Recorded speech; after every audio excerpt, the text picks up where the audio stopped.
in which your beliefs can be brainwashed, let's just say. So I would like to say that though we are running out of time, I need the narrative to continue from the real perspective of what's happening on Sint-Maarten. Sint-Maarten is not a land of thieves and boeven.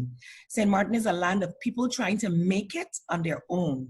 Very proud people. We have a very big problem asking for help. And I am only still asking because there are people who need the assistance to move over, to roll over. And every little bit of help, even the little that you have, the people on Sint-Maarten will give to help someone else who is in need. And so it really hurts that we are being squeezed out of our autonomy that was so hard fought for. And they know, even in their own reports, that Sint-Maarten can come out of this very strong.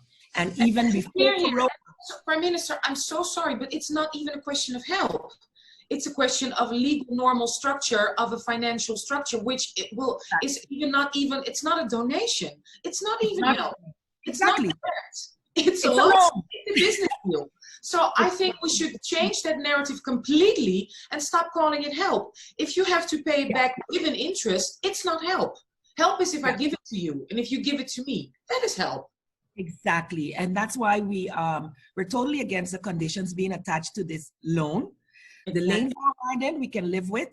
They gave us 2 years to start to pay back, and we can live with that, and we can discuss whether economically we can pay back in 2 years. Great. We want to give us technical assistance to get certain reforms done. Fine. Let's discuss that on a ministerial level, minister for minister, or council of ministers to council of ministers. But to come with another entity is unacceptable. And I think that we as Caribbean countries have to band together. I see now the more of the willingness of Aruba and Curaçao for us to do that. I did ask already 2 weeks ago, let us write this letter asking more about the entity, but they were afraid of backlash. But here comes the backlash, even when you are the goeie kinderen van de klas.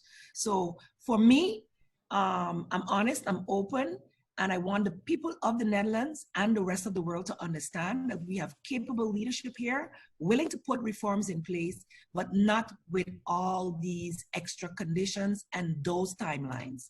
We want the opportunity to be self-sufficient, and the loan will be paid back. Just let's get it done with respect, going backward and forward. We want to thank you so much, Prime Minister Silveria Jacobs, for taking this time in your hectic, busy schedule. We also want to thank so much our husbands. No. We're always being called the brides of Quinsy, and hey, we carry that with pride. We want to thank visual artist, activist, writer, performer Quinsy Gario. Thank you so much for being with us.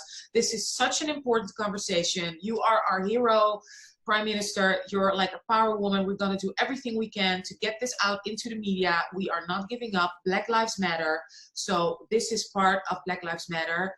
Ebissé, why don't you take it away? And I didn't even have like a proper send off, but it was really a pleasure to have you here, and I hope that one day we can all see each other on the island. That would be like, in an ideal situation, we can all celebrate together. Yes, definitely. We pay back the damn loan. Yes. Small islands matter. Small islands definitely. Small islands matter. Absolutely. Gorgeous island. Thank you so much for your time. Thank you, Prime Minister Silveria Jacobs. It was an honor and a pleasure. Well, thank you so much.